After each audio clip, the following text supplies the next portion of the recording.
आज आप देख रहे हैं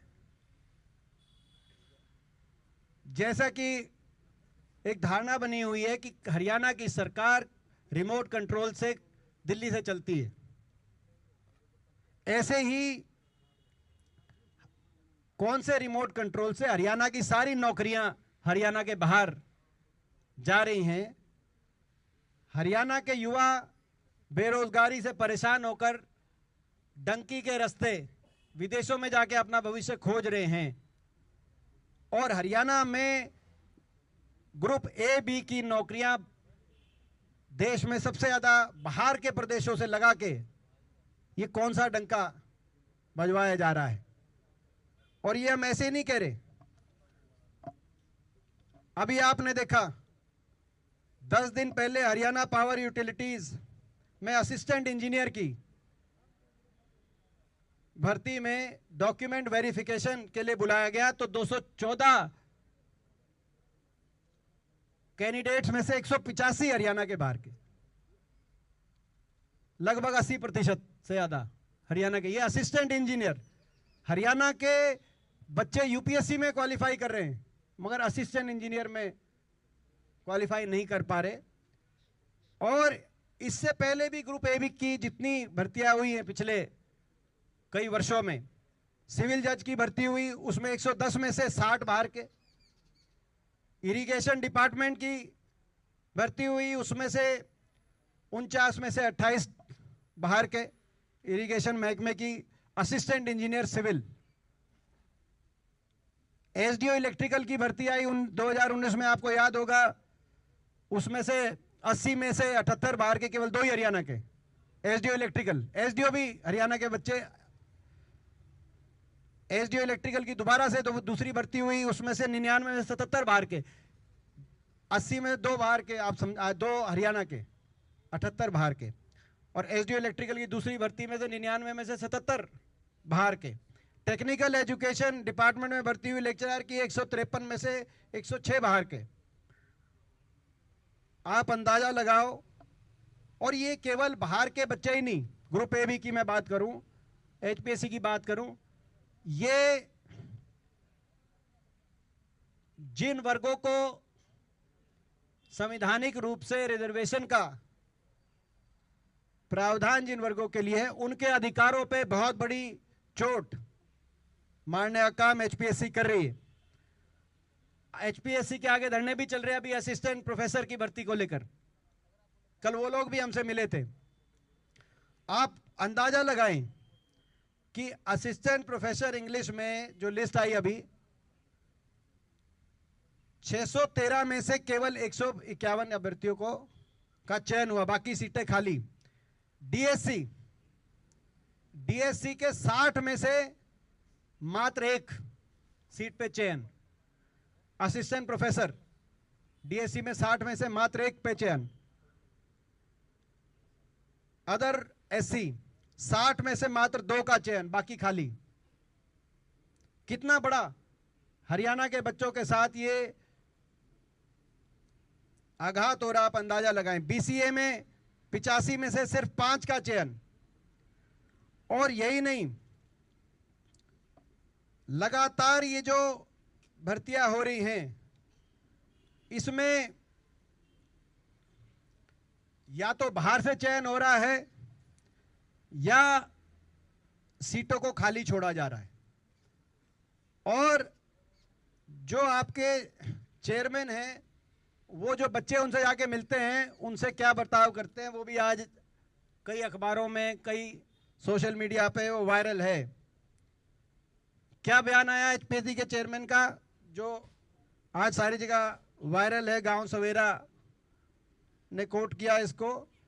आप स्वीकार कीजिए कि आप फेलियर हैं, ये कोट किया उनको एचपीएससी के चेयरमैन, जो खुद हरियाणा से नहीं है। आपको ढंग से पढ़ाया नहीं गया, आपको लिखना नहीं सिखाया गया। हरियाणा की यूनिवर्सिटीज ने आपको इस लेवल का तैयार ही नहीं किया। हरियाणा की यूनिवर्सिटीज ने तैयार नहीं किया। पहली बात तो यह है कि फिर ये शिक्षा मंत्री से बात करें। हरियाणा की यूनिवर्सिटीज ने अगर तैयार ही नहीं किया है और इसीलिए बाहर से बच्चे लगा रहे हैं, खाली सीट छोड़ रहे हैं। शिक्षा मंत्री से बात करें, 12 साल हो गए इनकी सरकार को। पहले तो हरियाणा की यूनिवर्सिटीज देश में जो रैंकिंग देती थी केंद्र सरकार, उसमें अच्छी खासी रैंकिंग आती थी, अब वो रैंकिंग में जो पिछड़ गई। दूसरी बात, हरियाणा की शिक्षा प्रणाली पर ये जो प्रश्न चिन्ह उठा रहे हैं, ये तो स्वीकार नहीं है, क्योंकि हरियाणा की इन्हीं यूनिवर्सिटी से पढ़े हुए बच्चे यूपीएससी में टॉप कर रहे हैं, देश विदेश में टॉप कर रहे हैं। हम भी इन यूनिवर्सिटी से पढ़े हैं, मैं कभी निजी बात नहीं करता, लेकिन मैं भी हरियाणा की यूनिवर्सिटी से पढ़ के बाहर अमेरिका में गया। वहाँ पर इंडियाना यूनिवर्सिटी में, जो one of the best universities है, केली स्कूल ऑफ बिजनेस में मैंने टॉप किया। और वहाँ आज भी मैं विजिटिंग प्रोफेसर के रूप में, मुझे university of Chicago, Indiana university वहाँ बुलाते हैं। मैं हरियाणा की यूनिवर्सिटी से पढ़ के गया।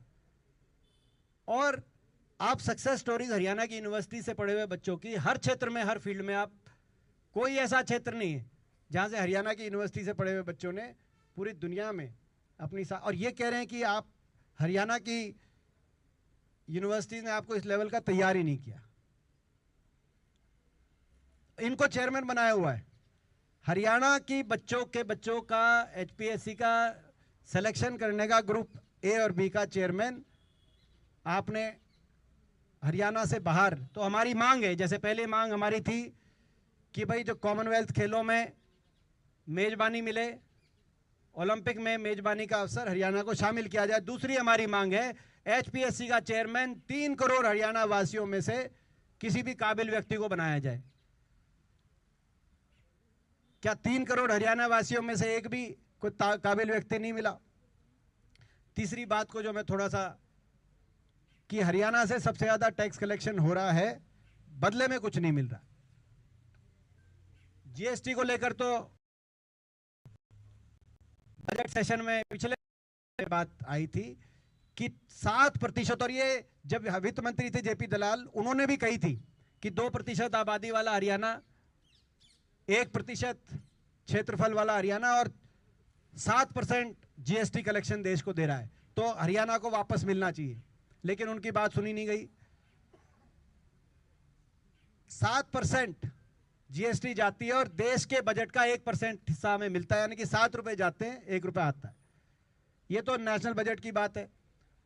और अब जो हाल ही में एक और चीज पता करी कि टोल, और बड़ा वायरल हुआ, आपने देखा, हर तरह के चैनल्स के माध्यम से काफी वायरल हुआ। टोल की जहां तक बात है, देश में सबसे ज्यादा टोल वसूली हरियाणा से हो रही है, और बाय फार, ये भी वही बात आई कि बाय फार, इसमें आसपास भी कोई नहीं है। मैं 2-3 प्रदेशों की तुलना कर देता हूं आपको,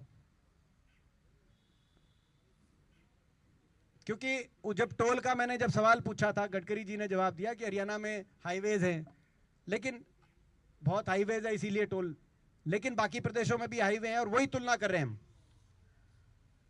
आज मेरे सवाल पे सरकार ने जवाब दिया है कि जहां तक 2 टोल में औसत फासले की बात है, देश में उन्होंने कहा कि ये गाइडलाइन है कि 60 से कम नहीं होना चाहिए, लेकिन कितना औसत है अलग अलग प्रदेश का उन्होंने दिया। 4 लेन 6 लेन जो हाईवेज हैं, उनके टोल्स में कितना फासला है औसत अलग अलग प्रदेशों का। हरियाणा में 45, जो देश में सबसे कम। गुजरात में 200 औसत डिफरेंस, केरल में 223, महाराष्ट्र में 188। ये 2 टोल्स में औसत फासला है। गाइडलाइन ये है कि 60 से कम होना ही नहीं चाहिए, और हरियाणा में 45, और 2 ही प्रदेश है जहां औसत 100 से कम किलोमीटर के बीच में 2 टोल हैं। दूसरा अपना राजस्थान है जहां पर 100 के लगभग है। तो पहला ये। दूसरा, प्रतिवर्ष प्रत्येक किलोमीटर कितना कलेक्शन है नेशनल हाईवे का? हरियाणा में कलेक्शन है 70 लाख प्रत्येक किलोमीटर देखरेख के लिए नेशनल हाईवे का। गुजरात में 30 लाख, झारखंड में नहीं, कर्नाटक में है 35 लाख, झारखंड में तो 19 लाख है और भी कम, कर्नाटक में 35 लाख। मैं बड़े प्रदेशों से ही तुलना कर रहा हूं। महाराष्ट्र में 21 लाख, आप ये अंदाजा लगाएं कि हरियाणा में जो क्षेत्रफल, नेशनल हाईवेज की लेंथ गुजरात में, कर्नाटक में, हरियाणा से 3-3, 4-4 गुना है। हरियाणा में कुल टोल गुजरात से भी ज्यादा है, कर्नाटक से भी ज्यादा है, हमारा कुल टोल भी महाराष्ट्र से भी ज्यादा। वहां पे 3-3, 4-4 गुना नेशनल हाईवे 4 लेन 6 लेन की लेंथ है, लेकिन टोल हमारे ज्यादा है, तो कलेक्शन हमारे से ज्यादा। और ये जो मैंने बजट की और टोल की बात करी कि कलेक्शन तो हरियाणा ज्यादा हो रहा है, लेकिन जब केंद्र सरकार की नीतियों से राहत देने की बात आती है तो हरियाणा को वंचित रख दिया जाता है और दोबारा से प्रदेश सरकार मूक दर्शक हो जाती है। जैसे कि आपने फ्लड में देखा, फ्लड में इस बार जब बाढ़ग्रस्त पूरा हमारा नॉर्थ इंडिया हुआ तो सरकार ने दिल्ली को, हिमाचल को, 4 प्रदेशों को फ्लड अफेक्टेड प्रदेश घोषित कर दिया, बाढ़ग्रस्त। और उत्तराखंड, पंजाब और हिमाचल तीनों प्रदेशों को 1500 करोड़ की राहत दे दी। जब बाढ़ग्रस्त का मुआयना भी कराया गया तो एक ही दिन भारत सरकार का जो मुआयना था, तो एक ही दिन जो केंद्र के सारे मंत्री थे, प्रधानमंत्री जी और जो मंत्री इसमें संबंधित थे, उत्तराखंड भी गए उसी दिन, और उसी दिन उत्तराखंड से पंजाब चले गए। आप समझ सकते हो, उनके तो हवाई जहाज सीधा चला गया बीच में यमुनानगर, अंबाला, लेकिन बादल तो नहीं गए होंगे। ये कौन से बादल थे जो दिल्ली को में फ्लड ले आए, उत्तराखंड में फ्लड ले आए, हिमाचल में फ्लड ले आए, पंजाब में ले, लेकिन हरियाणा में नहीं लाए, क्योंकि हरियाणा की सरकार ने मांग ही नहीं करी। और जब ऊपर से भी बाढ़ग्रस्त घोषित नहीं हुआ ना, ऊपर से मदद, इनकी नीयत तो थी नहीं। 5.5 लाख किसानों ने पंजीकृत कराया क्षतिपूर्ति पोर्टल। क्षतिपूर्ति पोर्टल नहीं है वो किसान क्षति पोर्टल है। उसमें से कितने किसानों को मुआवजा मिला? केवल 55,000 या कितना आंकड़ा है एग्जैक्टली, 53,000 किसानों को मुआवजा मिला। वो भी कितना मुआवजा मिला, और अलग तरह तरह की बातें करके उनको किसी तरीके से मुआवजे से वंचित रखने का काम किया। कोई क्या जी फोटो मिसमैच है। अब एक खेत में पानी भरा हुआ है, वो केवल एक खेत में नहीं होता, वो पूरे के पूरे हमारे क्षेत्र में, मैंने इतने लगभग हर जिले का उस समय जाने का मुझे अवसर मिला, वो पूरे के पूरे गांव में हजारों एकड़ में पानी होता है। वो एक खेत को कैसे चयनित कर सकते हो कि ये पानी इसका अलग है, इसका अलग है? ये वो तो है नहीं कि भाई फोटो में बोला जी, वो जो हरियाणा की वोटर सूची में आपने देखा कोई ब्राजील की फोटो आ रही थी, कोई कहाँ की फोटो आ रही थी, वहां तो कोई उनकी वोट कटती नहीं, और यहां किसान का मुआवजा कट गया केवल फोटो लेकर कि भाई ये तो इस तरह के कहने का मतलब नीयत नहीं थी देने की। ना केंद्र सरकार से मांगने की नीयत है, ना केंद्र सरकार के सामने अपने अधिकारों को लेकर बात रखने की बात है। और आखिर में जो पानी को लेकर और राजधानी को लेकर जो बात चली आ रही है, उसको लेकर भी पूरी तरीके से हरियाणा के हकों को वहां भी मारा जा रहा है। जब से सरकार आई है, SYL का आपको पता है, मैं सारी क्रोनोलॉजी पे नहीं जाऊंगा, केस कैसे चला। 2002-3 में फैसला आया, उस समय जो सारे सांसद थे, प्रेसिडेंशियल रेफरेंस के लिए हुड्डा साहब भी उसमें थे, उन्हें दबाव डाला, प्रेसिडेंशियल रेफरेंस में बात गई, और फिर अंतिम फैसला इसका 2016 में जब फैसला आया, उसके बाद एक बात हुई थी कि प्रधानमंत्री से ऑल पार्टी मीटिंग बुलाई गई थी कि प्रधानमंत्री जी से मिलके हम अपनी हरियाणा की बात करेंगे, सारे सांसद। मैं भी लोकसभा का सांसद था उस समय। हम सब सांसद और सारे विधायक और मुख्यमंत्री जी के साथ, खट्टर साहब उस समय मुख्यमंत्री थे, राष्ट्रपति के पास भी हम सब गए थे, कांग्रेस पार्टी सारी राष्ट्रपति के पास भी गई थी और कहा प्रधानमंत्री जी मिलकर हम अपनी बात रखेंगे। लेकिन आज तक समय ही नहीं मिला, ना समय लिया गया ना समय दिया, ये तो ये जाने। लेकिन कहने का मतलब अपनी बात रखने की भी हिम्मत नहीं है अपने केंद्रीय राजनीतिक आकाओं के सामने बात रखने की, जायज हक की बात। एक बार चलते, जायज हक की बात तो रखते। इस बात की वजह से पंजाब इतना इन्वोल्डन हो गया कि पंजाब ने SYL की बात चल रही थी, उन्होंने पहली बार जब से भाखड़ा नांगल डैम बना है तब से लेकर आज तक पहली बार पंजाब ने भाखड़ा में ही अपना हमारा हिस्सा पिछले सीजन में, आपको पता जब पीक सीजन की बात आई, गर्मी की बात आई, तो आधा कर दिया।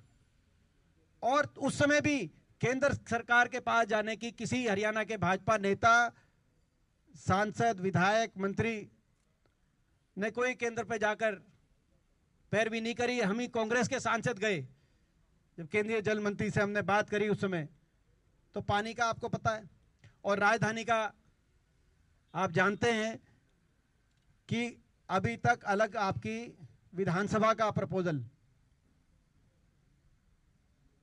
की मंजूरी केंद्र सरकार ने नहीं दी। चंडीगढ़ में जो रहता है आज वो हरियाणा की नौकरी के लिए डोमिसाइल भी क्लेम नहीं कर सकता। ये राजधानी में आज ये स्टेटस है आपकी राजधानी का। और इन पे जब प्रश्न उठाते हैं या प्रश्न पूछते हैं तो ये मौन व्रत धारण कर लेते हैं।